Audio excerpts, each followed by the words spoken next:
ว่ามักเป็นต้นผลเป็นปลายแต่คนมักง่ายนะมักง่ายอยากเอาปลายมันเลยอยากเอาผลมันเลยถ้าพูดถึงธรรมะแล้วเนี่ยเอาปลายมันเลยบ่ได้เอาผลมันเลยบ่ได้ก็คือทางโลกนั่นเอาผลมันเลยได้อย่างเช่นบักม่วงบ่ปลูกละปลูกก็หาหลักกินหมากมันได้เลย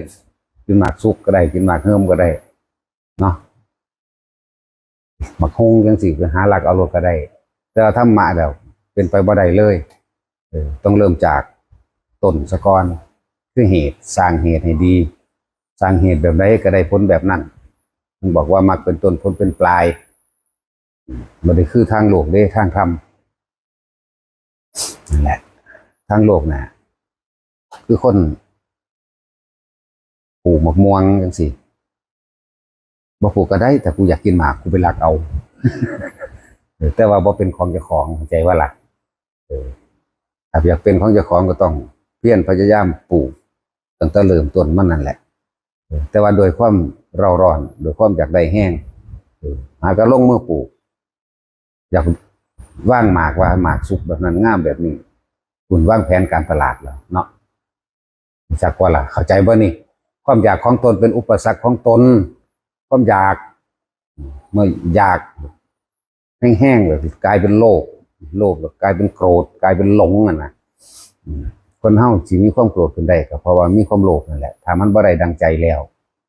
มันก็อยากโมโหขึ้นใส่กันอยากตีอยากฆ่าอยากลักอยากปล้นจี้กันโลดจะทำลายกันโลดเวลาบ่ได้ดังใจว่าพวกเข้านั่นพยายามสร้างเหตุเด้อ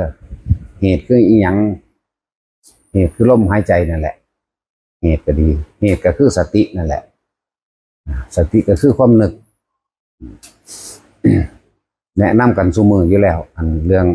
นึกถึงหยังกะนึกถึงลมหายใจคำว่าอากาลิโ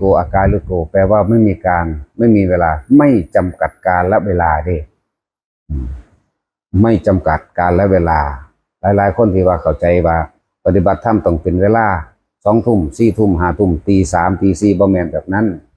เวลาใดที่มีลมเวลาใดที่หายใจเข้าเวลาใดที่หายใจออกนั่นแหละเป็นเวลาที่ปฏิบัติธรรมที่ดีที่สุดนะครับปฏิบัติที่ไหนเป็นสถานที่ที่ดีที่สุดก็คือที่กายกับที่ใจแหละเน้นย้ำเข้ามาเน้นลงมาหาตัวเองโลดวิธีเริ่มต้นแรกมันก็อาจจะไปในสถานที่ต่างๆในที่สัปปายะที่บ่มีการรบกวนที่ปีกวิเวกหรืออยู่ผู้เดียวมั่งแต่ว่าก็ต้องอาศัยหมู่คือเก่าล่ะที่แรกก็ดีก็เลยมาหากัลยาณมิตรที่ดีถ้าเขาถูกทางกับเป็นไปโดยดีถ้าเขาผิดหล่มจมไปเลยก็มีได้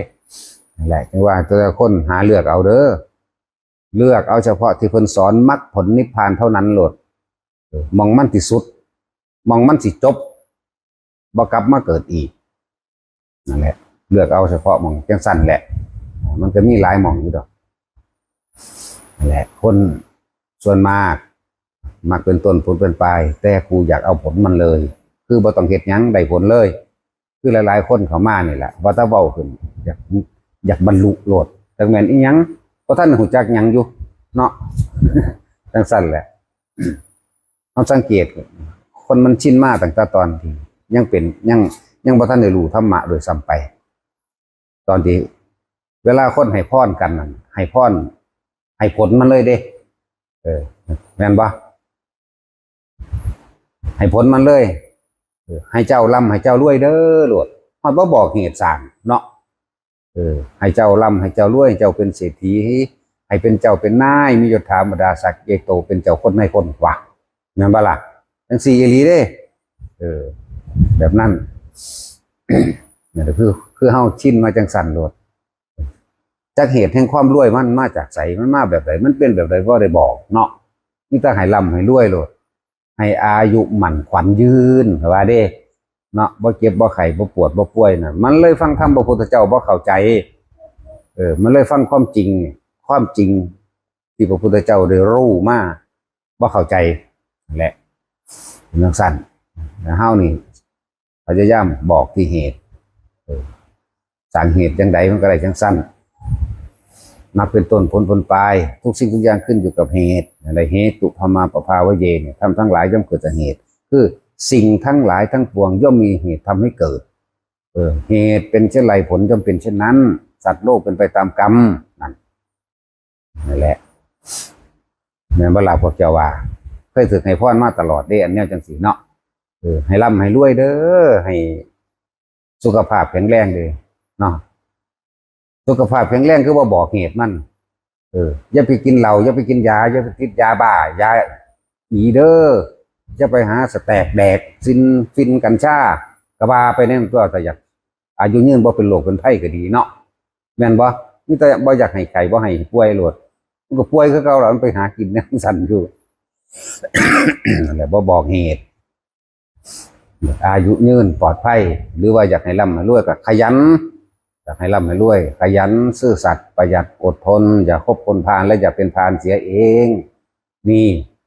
รวยแต่เป็นจังซี่บ่อยู่บ่เศร้าคนคิดหาแรงสิได้มาซึ่งเงินโดยสัมมาทิฏฐิอย่าลืมว่าขยันแล้วต้องกับซื่อสัตย์นำเด้ซื่อสัตย์จะต้องบ่ไปหาลักไปโกงไผเด้ประหยัดพร้อมกินแต่พออยู่ได้บ่แม่นขี้ทีเด้เอาเฉพาะสมควรนะนั่นแหละประหยัดซื่อสัตย์แล้วก็มีความอดทนในเวลาเฮามาเหนื่อย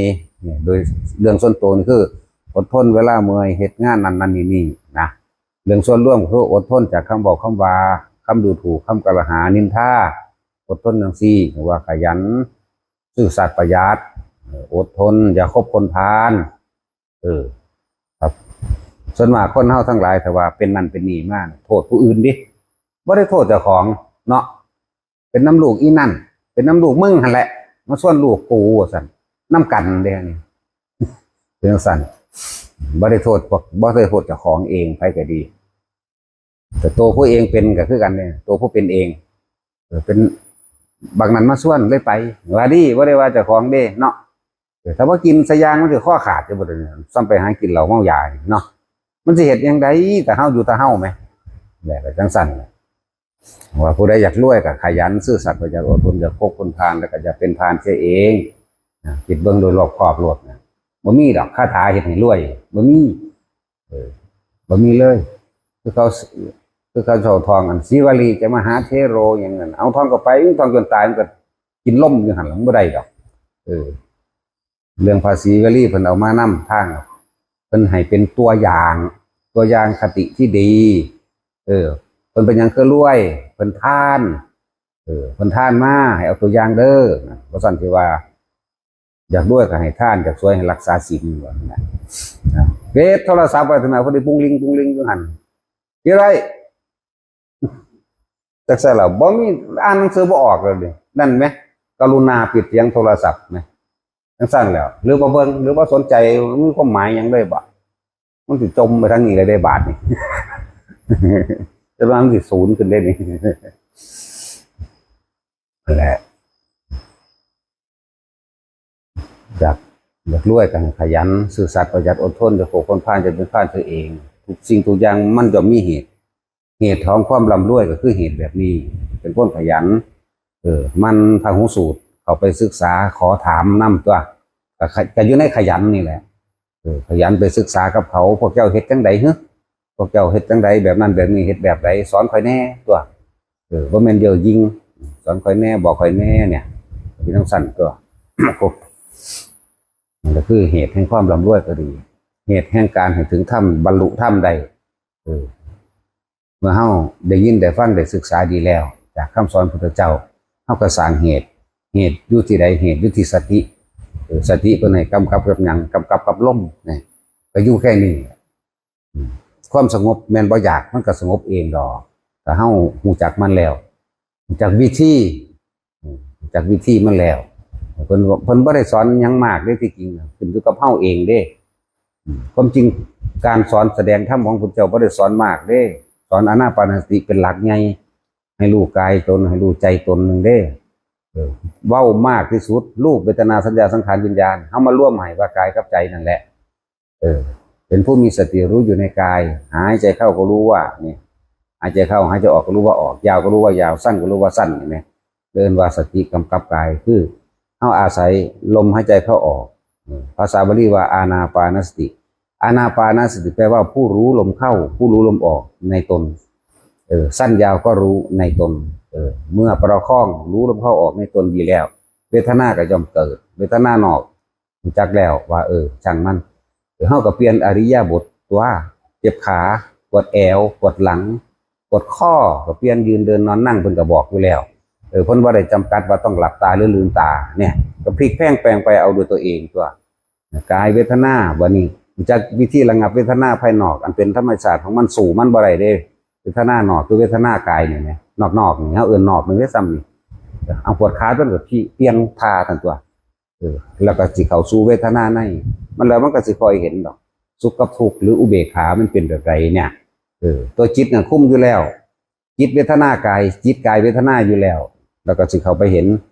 สิ่งทั้งหลายทั้งปวงเนี่ยมันก็คลุ้มที่จริงแล้วกายเวทนาจิตทั้งก็จิตนั่นแหละเป็นใหญ่เป็นประธานคลุ้มมูอยู่แล้วนั่นแหละมันจะเห็นดอกความเป็นอนิจจังไม่เที่ยงแท้แน่นอนจักอย่างความเป็นทุกข์ในความเข้าไปยึดความเป็นอนัตตาในความแตกดับเสื่อมสลายเบิดทุกสิ่งทุกอย่างตอนแรกมันที่มันบ่เห็นเพราะว่ามันมีแต่คิดไปนำเลยเห็นอีหยังก็คิดไปนำเลยเนี่ยเห็นเขากำลังทะเลาะทุ่มเถียงกันเสือกเข้าไปน้ำเขาโลดสู้มันเรื่องหยังเดี๋ยวนี้ฮะเข้าไปแล้วไปฟังแล้วอีนี่ผิดอีนี่ถูกเนี่ยไปละบาดนี่มันจะไปยัง4เด้นั่นแหละคือความคิดมันไหลไปกับตาหูจมูกลิ้นกายรูปเสียงกลิ่นรสสัมผัสไหลไปน้ำเขาเลยเกิดอารมณ์ไปน้ำเขาเลยเกิดอารมณ์พอใจกับบ่พอใจเกิดความผิดเกิดความถูกไปตัดสินกับเขาหรอเด้ไปจังซั่นมันเลยบ่รู้จักว่าความสงบคือหยังเพิ่นก็เลยให้เฮานำความสงบนี่มาเริ่มต้นโดยอาศัยลมหายใจนี่เป็นแนวทางให้ถึงความสงบถ้าเฮาบ่อยู่กับตัวเองเฮาสิสงบได้จังไดเพราะว่ามันไปอยู่แต่กับผู้อื่นผู้ใดก็สร้างนี่ตื่นขึ้นมาอยู่แต่กับผู้อื่นโลดเอาหยังมาสงบบ่สงบคือสงบปราศจากความคิดเด้ปราศจากความคิดปรุงแต่งเรื่องของบุคคลนั่นบุคคลนี้เรื่องของตัณหาราคะตัวเองเรื่องของผู้อื่นอีกหลายเรื่องแต่เฮามาล่องแน่นิ่งอยู่กับลมหายใจเจ้าของเบิ่งเด้อมันก็สิคอยเห็นนี่กูก็ไปยุ่งกับเขานะกูไปยุ่งกับหมูกับหมากูไปยุ่งกับดินฟ้าอากาศร้อนหนาวกูไปยุ่งกับเรื่องราวต่างๆของเขาเนี่ยมันเลยบ่ฮู้เจ้าของถ้าเฮาอยู่กับตัวเองแล้วมันก็คอยวิจารณ์เลือกเฟ้นไปเรื่อยเลือกเฟ้นไปเลยก็คอยเห็นไปเรื่อยตัวมันเป็นแบบนั้นแบบนี้ก็ปล่อยไปเองตัวนั่นแหละจังหวะทุกคนให้สร้างเหตุให้ดีเหตุคือมรรคที่แนะนำกันอยู่ตลอดพวกเจ้าเริ่มต้นให้มันได้ซะก่อนปลูกเมล็ดพันธุ์พืชซะก่อนปลูกเมล็ดพันธุ์พืชในตัวเองคือหูจักแล้วว่าลมหายใจนี่กับจุดอุณาโลมนี่ที่แนะให้หันแล้วรักษาไว้แค่นี้มันขยันรดน้ำพรวนดินของพวกเจ้าดูแลให้ดีอย่าให้หมดให้แมงมาไตหมดแมงคือรูปเสียงกลิ่นรสสัมผัสต่างๆที่มันมากระทบเฮานั่นแหละคือหมดคือแมงตัวเฮาบ่ไปสนใจเฮาก็อยู่กับลมเข้าไปโลดบอกว่ามันรดน้ำพรวนดินก็คือทำให้บ่อยทำให้มากทำให้บ่อยทำให้มากบ่แม่นมานั่งบ่แม่นมาอยู่ในสถานที่นี่เด้นึกถึงลมหายใจเข้าออกบ่อยๆนึกถึงลมหายใจเข้าออกมากๆเนี่ยนึกแล้วก็ว่าได้เลือกการเป็นเลือกเวลาได้อยู่กับลมมันเองย่างไปอยู่ทำงานอยู่มันก็นึกได้เด้ล่ะความนึกจากมันบ่ล่ะและว่าสันสิว่าใจเป็นไงใจเป็นประธานความคิดเท่านี่แหละใจก็เลยแล้วเฮาสิเห็นเขาไปลึกยิ่งกว่านั้นเครื่องวัดเด้อทุกคนที่ปฏิบัติมาเนี่ยเครื่องวัดตัวเองคืออารมณ์เครื่องวัดก็จะของละได้มากได้น้อยก็ดี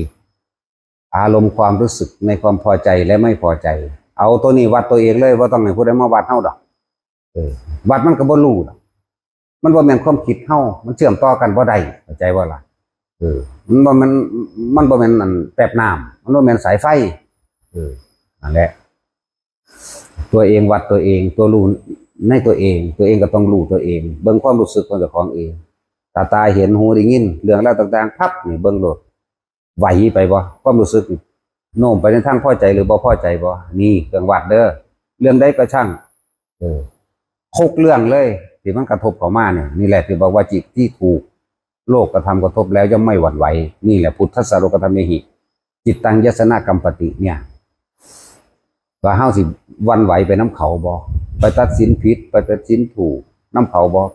ที่ตัดสินผิดถูกหรือว่าไปมีอารมณ์พอใจแล้วบ่พอใจกับเขาบ่นี่ตัวนี้เป็นเครื่องวัดตนเองเด้อบ่ต้องให้ไผมาวัดดอกมีผู้ใดเบิ่งไผได้ดอก นั่นแหละบอกว่าเอาตัวนี้เป็นเครื่องวัดตัวนี้ส่วนเรื่องศีลนั่นน่ะบ่ต้องกังวลเรื่องใดคือว่าให้เอาคำว่าศีลนั่นน่ะเฮายังมีใจคิดเบิ่งเด้อเอาตัวลึกมาเลยได้นี่ยังมีใจคิดเบียดเบียนทำร้ายผู้ใดผู้หนึ่งให้เสียชีวิตและทรัพย์สินหรือไม่เนี่ยแต่ยังมีใจอยู่อิจฉาริษยาเขากระแมนก็ยังมีใจเบียดเบียนคือเก่าเด้น่ะอิจฉาริษยาเขาบ่เนี่ยโตศีลนี่เฮารักษาตัวเดียวเลยเฮารักษาโดยบ่ได้รักษาเพราะแห้งมันบ่มีความคิดจักน้อยหนึ่งเลยในการจะทำลายเบียดเบียนผู้ใดให้เสียชีวิตและทรัพย์สินแม้แต่หมดแม้แต่ใส่เดือนแม้แต่อีหยังตัวยึกยื้อตัวสังเสร็จฉะนี่เฮาเห็นอยู่ก็น่าสงสารเบิดนะจังซั่นแล้วมันบ่มีเลยนี่สิไปว่าหยังกับคนสิไปว่าหยังกับผู้มีภาคาสาวพัดซะโดยซ้ำไปแม่นของปลอมก็สร้างได้ยังสามารถที่จะคนไปสวรรค์ได้มันบ่ธรรมดาเด้แต่ว่าใจเฮามันบ่ปลอมจักว่าล่ะนั่นคือเรื่องพระราชาใส่บาตรนั่นขี้เหล้าเมายานั่นแหละแล้วก็เข้าใจว่าเป็นของจริงนั่น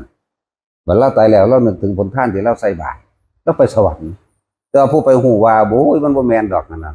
มันจิตตัวแต่ว่าบ่กล้าบอกพระราชาตามความจริงยันพระราชาเสียใจก็เลยปิดบังเรื่องไว้นั่นพระปลอมพระจริงจักว่าแต่ว่า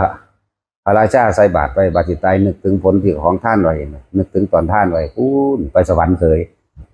บาตรพระราชาผู้ที่ไปเห็นความจริงเสนาบดีตะกี้เป็นเสนาบดีตายแล้วก็ได้ยกตำแหน่งกันก็เลยรักษาประเพณีโดยการใส่บาตรพระอรหันต์จริงมาที่บัดนี้พระปัจเจกองค์จริงมากบักนั้นจะมันตายหาไปทั้งใดแล้วบักมันมาตวนจากบ่ล่ะ แต่ว่าพระองค์จริงมากที่หุ่นเหาะลงมาจากเขาคันธมาศลบหลีกออกจากที่มุ่งบังเดินมาบิณฑบาตพระราชาก็รักษาประเพณีเอาให้เสนามาศผู้นี้ไปใส่บาตรไปล่ะใส่สมุนเอานำไปเบิ่งดูมันเป็นแนวใดล่ะบัดนี้ของจริงที่ไปหอดโพ่นคอยบังโพ่นจังหน่อยหลหอไปเลยพระอรหันต์จริงบัดนี้พระปัจเจกแล้วก็มาบอกรายงานพระราชาอันพวกกี้ก็เป็นเสนาอำมาตย์ไปเห็นของปลอมนะผู้นี้ก็เห็นของจริงมันคือกูนั่นแหละเด้แต่ว่าใส่บ่ได้ศรัทธาเด้บัดแต่ว่ารักษาประเพณีจักบ่ล่ะรักษาประเพณีว่าพระราชาต้องทำตัวเป็นตัวอย่างต้องรู้จักสละออกสละทานแนวอ้อมนำเด้แต่ว่าใจจริงๆมันตัวเจ้าของบ่ได้เข้าใจคำว่ามันตัวเจ้าของได้บ่ใจนั่นน่ะความรู้สึกของไผมันตัวเจ้าของบ่ได้ดอกนั่นแหละบ่ได้นึกถึงตรงนั้นโกรธไปเครื่องซ้ำบักฮามันตัวกูคักๆหุ่นเบิ่งดูไปพอดีพระราชาเนี่ยตายทั้งที่ได้ใส่พระปัจเจกใส่บาตรพระปัจเจกตรงนรกนั่นบัดนั้นผู้นั้นใส่ขี้เหล้าเมายามาทั้งได้บุกไปสวรรค์เป็นจังซั่นตัวพระราชาผู้ที่3กับเสนาบดีผู้ต่อไปนั่นแหละมันมั่นใจยิ่งขึ้นกว่าเก่าอีกเด้พระราชาผู้ที่3นี่แหละมันไปเห็นของจริงเด้อซั่นพอถึงเวลานั้นบาตรเพิ่นเต็มแล้วเพิ่นปิดปั๊บเพิ่นบ่รับต่ออีกเพิ่นก็เลี้ยงไปหาบังโค่นคอยแล้วเพิ่นก็หอไปพุ่นภูเขาคันธมาศพุ่นจังซั่นแล้วพุ่นนี่ก็เลยยิ่งกันไปอีกเลยเป็นทัศกิจราชธรรมมั่นใจในคุณความดีไปสูงกว่าหมู่อีกธรรมดาบ่ลักษณะนั้นนั่นแหละจังว่าคนที่ปฏิบัติธรรมจริงๆธรรมก็คือโลกธรรมน่ะเด้อเรื่องกระทบกระทั่งโลกนี้เป็นของคู่กันแต่เฮายังมีคู่อยู่นั่นแต่เฮายังมีคู่หมายถึงว่าพอใจก็เอาบ่พอใจก็เอานี่เอิ้นว่าคู่เป็นครูแต่เฮาอยู่กลางบ่มีอารมณ์อันใดก็ไปเฮ็ดให้เฮาหวั่นไหวได้เลยอันละเอิ้นว่าสิ้นทุกข์ส่วนเรื่องของศีลก็คือบ่มีจิตใจเบียดเบียนทำลายผู้ใดเลยเสียชีวิตทรัพย์สินบ่มีความอิจฉาบ่มีความริษยากับไผเห็นไผทำดีแนวใดก็ช่างโมทนาไปเบิดมันไปจังซั่นแล้วเอา2อย่างนี่เป็นเครื่องวัดพระอริยะเจ้าวัดโดยไม่มีจิตใจเบียดเบียนทำลายผู้ใดผู้หนึ่งเสียชีวิตทรัพย์สินส่วนลำดับมันก็แล้วแต่โสดาสกิทาคาอนาคาส่วนพระอรหันต์นี่เครื่องวัดโดยศีลก็เป็นหนึ่งเดียวกันแต่ว่าเครื่องวัดโดยอารมณ์อีกอย่างหนึ่งเนี่ยเป็นสั้น บ่มีความโกรธละพระอรหันต์บ่สูญพระใดหรอกบ่เครียดไผหรอกซื่ออยู่มันจะค่อยปรับไป นั่นแหละผู้ใดอยากเป็นพระอรหันต์ก็อยู่ในหูดังดูๆเอาเด้ออย่าออกมาจากหูดังเข้าใจว่าล่ะเล็กแม่น้อยเข้าใจว่าอะไรเนี่ยข้าจะคิดถึงกันอยู่หันช่วยเกิดน้ำกันอีกว่าจักเป็นสละเอาพ่อบัด